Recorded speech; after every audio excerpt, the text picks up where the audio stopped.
Nagkakagulo ang Iran matapos lumabas ang mga ulat mula sa labas ng Tehran na nagpadala si Masoud Pezeshkian ng liham ng pagbibitiw sa tanggapan ng kataas-taasang pinuno dahil nawala numano ng kapangyarihan ng kanyang pamahalaan sa mga matitigas na paksyon ng Revolutionary Guard.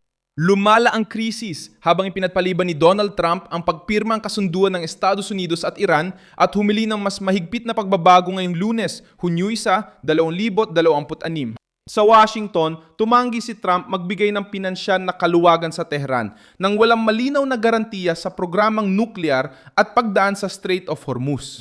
Sa Tehran, ang bagong pangulo ay tila nasa ilalim ng matinding presyon ng mga komandante at paksyon na ayaw mawala ng kapangyarihan na tinatago ng mga guwardiya. Bakit hinadlangan ni Trump ang kasunduan sa kritikal na sandali?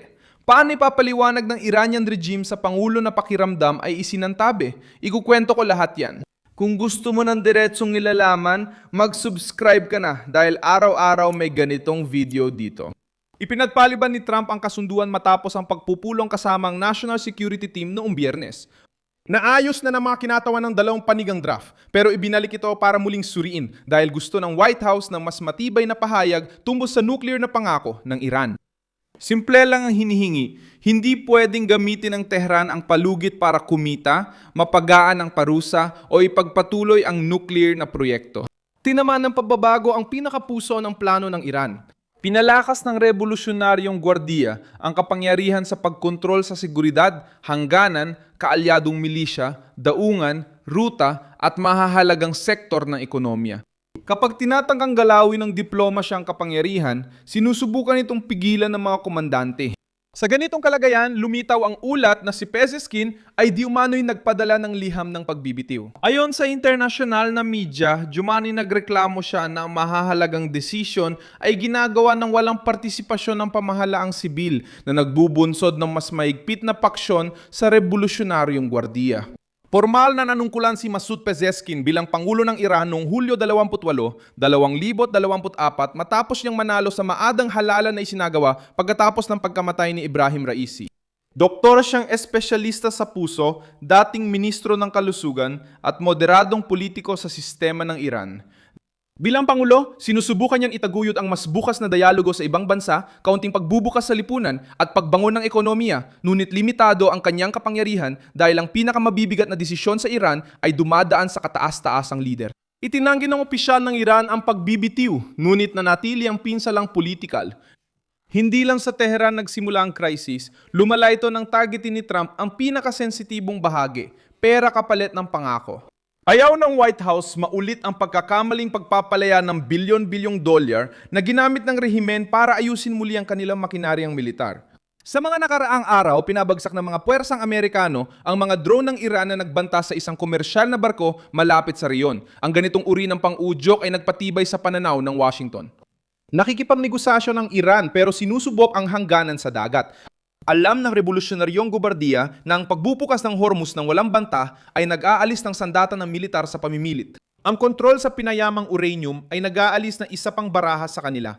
Ang pagpasok sa negosasyong nuklear na may mas maigpit na pagmomonitor ay nagpapabawas sa gray area na ginamit ng rehimen para humingi ng pagluwag mula sa labas habang nananatiling banta sa reyon. Iyan ang dahilan kung bakit mukhang naiipit si Pezeshkian. Kailangan niyang ipakita sa mga Iranian na kaya niyang pagaanin ang ekonomiya. Ayaw ng mga armadong tao ng sistema na isuko ang gamit na nagpapalakas ng impluensya nila. Napansin ni Trump ang pagkakahating ito at kumilos doon. Hindi niya isinarang negosasyon pero tumanggi siyang pumirma sa mahina o walang kwentang dokumento para lang sa kapayapaan. Gusto ng koponang Amerikano na malinaw ang interpretasyon ng teksto, lalo na sa sandatang nuklear, imbak ng uranium, pagdaan sa dagat at nakapirming pera. Sabi ng White House, dapat munang magbigay ng garantiya ang rehimen bago bigyan ng gantimpala. Kung gusto ng Tehran ng kaluwagan, kailangan nilang patunayan na hindi lang sila nagpapalipas ng oras. Si Pezeshkian ang naging muka ng pagkakabalahong ito. Dumating siya sa pagkapang-ulo na nangakong magbukas at bawasan ang pagkakabukod. Ngunit namumuno siya sa estrukturang hindi lang presidente ang may kapangyarihan. Ang kapangyarihan ay nasa kataas-taasang lider, revolusyonaryong gwardiya, relihiyosong aparato at mga ahensya ng seguridad. Nangumusad ang kasunduan sa Estados Unidos, malinaw sa estruktura na ayaw nilang hayaan ang isang sibilyang presidente na magdesisyon mag-isa sa usaping sentro ng kapangyarihan. Ipinapakita ng posibleng pagbibitiw ang mas malalim na krisis kaysa sa isang simpleng alitan sa gabinete. Nahati ang Iran sa pagitan ng pangangailangang makaahon sa ekonomiya at takot na magmukhang talunan sa harap ni Trump. Ramdam sa kalsada ang inflasyon, kakulangan, sanksyon at gastos ng patakarang panlabas na laging may tunggalian. Ibang presyon ang nararanasan ng eliteng militar. Kapag sumunod sila sa mahigpit na kasunduan, mawawala ang ilan nilang kontrol. Kung tumanggi sila, mananatiling nakabukod ang rehimen at mas malalagay sa pagdurusa ang mga tao. Diyan lalong bumibigat ang kilos ni Trump. Nang humingi siya ng pagbabago, kahit halos tapos ng kasunduan, ipinakita niyang hindi lang basta tropeo ang pirma. Gusto ng Pangulo ng Amerika ng dokumentong magtatakda sa Tehran ng mga mapatutunayang obligasyon, kaya itinutulak ang revolusyonaryong gwardiya sa isang alanganing pagpili. Kung haharangin nila, aminin nila sa harap ng buong mundo na mas pinipili nilang panatilihin ang kapangyarihan sa loob ng bansa kaysa buksan ang daan para mapagaan ang kalagayan ng mismong mga Iranian. Ang susunod na hakbang ay depende sa sagot ng Tehran sa binagong teksto. Kung tatanggapin ng rehimen ang mga pagbabago, pwedeng magpatuloy ang kasunduan bilang pansamantalang tigil-alitan na may 60 araw para talakayin pa ang detalye ng programang nuklear at mga sanksyon.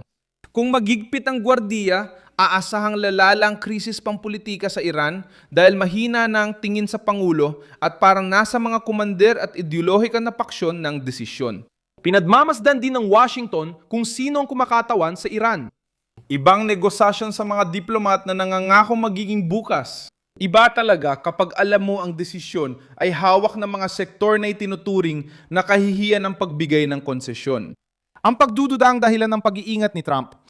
Alam niya na ang anumang butas sa teksto ay maaaring maging patibong. Iginigit niya ang malinaw na termino, mga tiyak na taning at garantiya bago ang pinansyal na kaluwagan. Ang balita sa liham ni Pesachkin ay nagbunsod ng tanong na hindi kayang takpan ng rehimen. Sino talaga ang may kapangyarihan kapag pera, uranium at Hormuz ang pinag-uusapan? Ang sagot ay makikita mismo sa sigalot. Sinusubukan ng Pangulo na makipagkasundo para sa ekonomikong kaligtasan. Sinusubukan ng gwardya na panatilihin ang kontrol.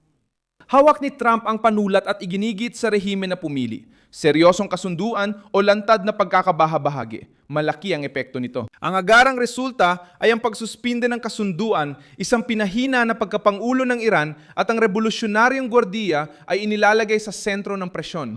Gusto magpakitang lakas ng rehimen, pero ngayon kailangan nilang ipaliwanag kung bakit pinag-uusapan ng presidente ang pag-alis, lalo na't may mahalagang kasunduan sa Estados Unidos sa mesa.